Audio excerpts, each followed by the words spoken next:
생활의 복음. 야고보서를 읽으면 그가 어떻게 신앙과 생활의 일체화를 중요시한 것을 알 수 있다.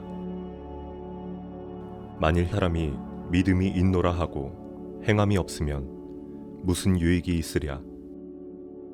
만일 형제나 자매가 헐벗고 일용할 양식이 없는데 너희 중에 누구든지 그에게 말하기를 평안히 가라, 더웁게 하라, 배부르게 하라 하며 그 몸에 쓸 것을 주지 아니하면 무슨 이익이 있으리요.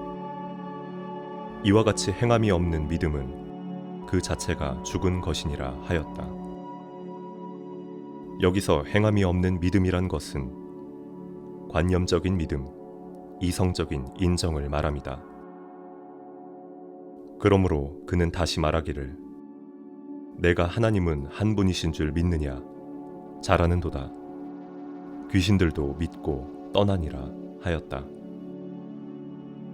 우리가 아무리 신조 교리에 정연한 명문을 만들어 가지고 나는 이것도 믿고 저것도 믿는데 저 사람은 내 믿는 것과 좀 다르니 이단이다 하고 스스로 그 의를 사랑하는 소위 정통주의자나 나는 이것도 안 믿고 저것도 의심한다. 그것은 무지의 소산일 것이다 하고 스스로 영리한 채 하는 자유주의자들이나 다 함께 신앙의 생명 자체에 부딪힌 자가 아님을 나는 단언하는 바이다. 사람이 있어 지금 내 인격과 내 사상을 정의한다면 그것이 얼마나 불확실하고 부분적일 것을 나는 잘 알고 있다. 왜 그런가 하면 나라는 것은 그렇게 선으로 재이고 괴짝에 집어넣을 물건이 아니라 살아서 활동하고 임기응변하는 생명인 까닭이다. 그때그때의 판단과 작정이 나 자신의 인격에서 나오는 것이요 외부에서 수학적 해답같이 뒤집어 쓰여진 것이 아니기 때문이다.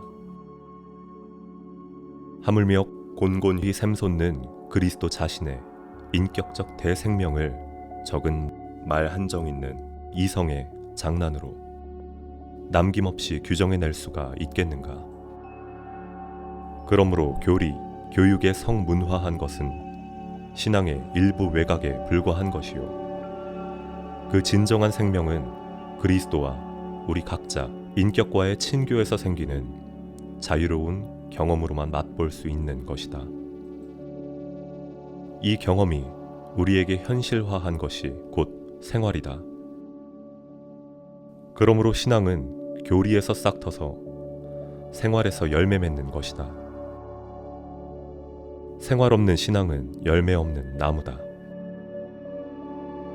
주께서 오셔서 열매를 구하실 때 내놓을 것이 없으면 저주받을 것밖에 없을 것이다. 우주는 생명으로 가득 차 있다. 그런 의미에서 산우주라고 말할 수도 있다. 그러나 그 생명이 현실화하지 않으면 우리와 상관이 없다. 생명의 현실화한 것이 곧 생활이다. 우주에는 말씀이 차 있다. 우주 만상 자체가 다 하나님의 말씀이다. 그러나 하나님의 말씀이 육신을 이루어 우리에게 거주하며 우리와 생활을 같이 하기 전에는 참 구원은 오지 않는다.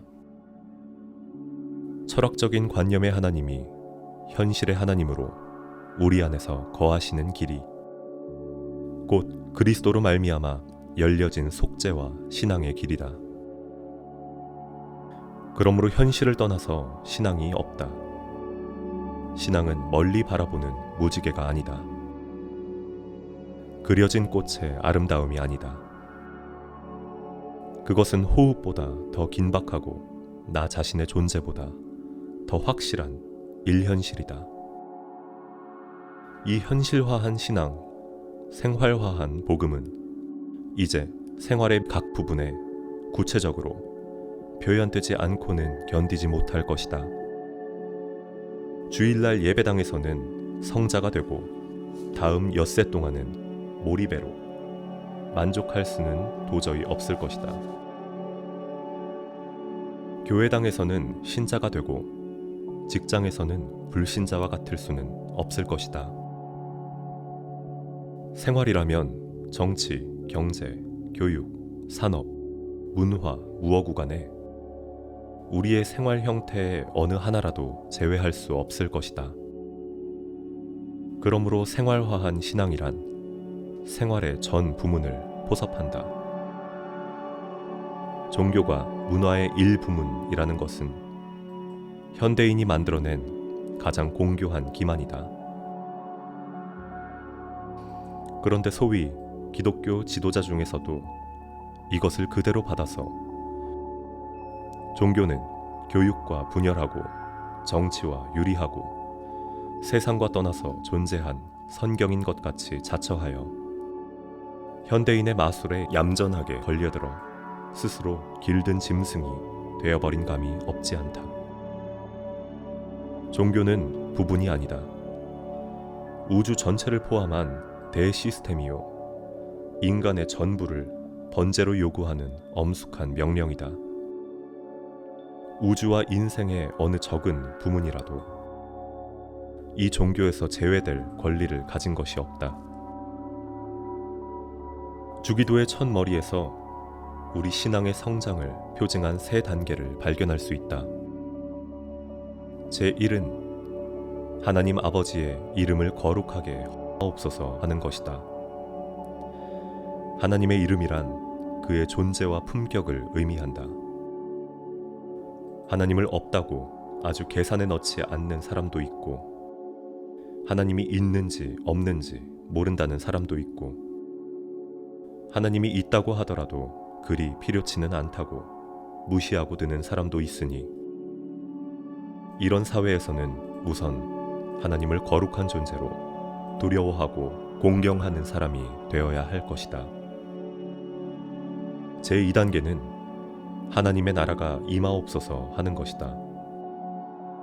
하나님의 나라는 하나님이 다스리는 각계 영혼 안에 임하는 것이다. 내가 성신의 권능으로 사기를 내쫓았으면 하나님 나라가 그에게 임한 것이니라 하고 예수께서 말씀하셨고 또 하나님의 나라가 여기 있다 저기 있다 하지 말라. 하나님 나라는 너희 안에 있나니라 하셨다. 그것은 곧 우리가 믿기로 작정하고 하나님을 내 마음의 주권자로 모신 때 하나님 나라가 내게 임한 것을 의미하는 것이다. 그 다음은 다만 내 마음의 문제뿐 아니라 제3단계로 하나님의 뜻이 하늘에서 이룬 것 같이 땅에서도 이루어지이다 라고 기원하는 것이다.